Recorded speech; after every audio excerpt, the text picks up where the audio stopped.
અંતે અનેક અટકળો અને ચર્ચાઓ વચ્ચે ગુજરાત ભાજપને મળી ગયા છે નવા નાથ. CR પાટીલની ટર્મ પૂર્ણ થયા બાદ ઘણા સમયથી ગુજરાત ભાજપના નવા સુકાની કોણ બનશે તેને લઈને સસ્પેન્સ ઘેરાયું હતું. હાઈ વોલ્ટેજ ડ્રામા બાદ અંતે પ્રદેશ પ્રમુખ માટેના ફોર્મ ભરવાના દિવસે હાઈકમાન્ડે જગદીશ વિશ્વકર્મા પર પસંદગીનો કળશ ઢોળ્યો. હવે ગુજરાત ભાજપના 11મા પ્રદેશ પ્રમુખ જગદીશ પંચાલ બનશે. તેમણે વિજય મુહૂર્તમાં કમલમમાં પ્રદેશ પ્રમુખની દાવેદારી માટે ફોર્મ ભર્યું. તેમણે ફોર્મ ભરીને ચૂંટણી અધિકારી ઉદય કાનગડને સોંપ્યું. ગુજરાત ભાજપના નવા સેનાપતિ અને નિકોલના ધારાસભ્ય અને હાલ ભૂપેન્દ્ર પટેલ સરકારમાં મંત્રી જગદીશ વિશ્વકર્મા ઓબીસી સમાજમાંથી આવે છે. નરેન્દ્ર મોદી અને અમિત શાહની નજીકના હોવાથી તેમને 2027માં ભાજપના રથના સારથી બનાવવામાં આવ્યા છે.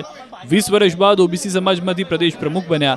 છેલ્લે 2005માં ઓબીસી સમાજના વજુભાઈ વાળા બન્યા હતા પ્રદેશ પ્રમુખ. તો 40 વર્ષ બાદ મૂળ ઉત્તર ગુજરાતથી પ્રદેશ પ્રમુખ બન્યા છે. છેલ્લે 1985માં ઉત્તર ગુજરાતમાંથી ડોક્ટર AK પટેલ બન્યા હતા પ્રદેશ પ્રમુખ.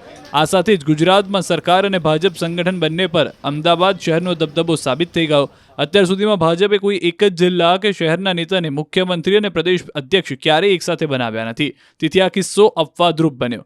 શનિવારે ગુજરાત ભાજપના નવા પ્રદેશ અધ્યક્ષનો પદગ્રહણ સમારોહ યોજાશે. પ્રદેશ ચૂંટણી સમિતિ સત્તાવાર રીતે નવા પ્રદેશ અધ્યક્ષનું નામ જાહેર કરશે. કેન્દ્રીય ચૂંટણી ઇન્ચાર્જ ડોક્ટર K લક્ષ્મણજી રહેશે હાજર. ગાંધીનગરમાં ભાજપ પ્રદેશ કાર્યાલયમાં સવારે 10 વાગે સમારોહ યોજાશે. તો દિવાળી પહેલા મંત્રીમંડળનું વિસ્તરણ પણ થઈ શકે છે.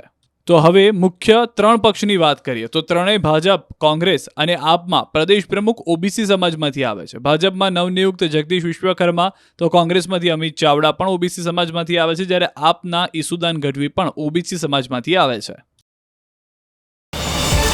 QR કોડ સ્કેન કરો અને ડાઉનલોડ કરો News 18 એપ. મેળવો ગુજરાત અને દેશ દુનિયાની પળે પળની અપડેટ્સ.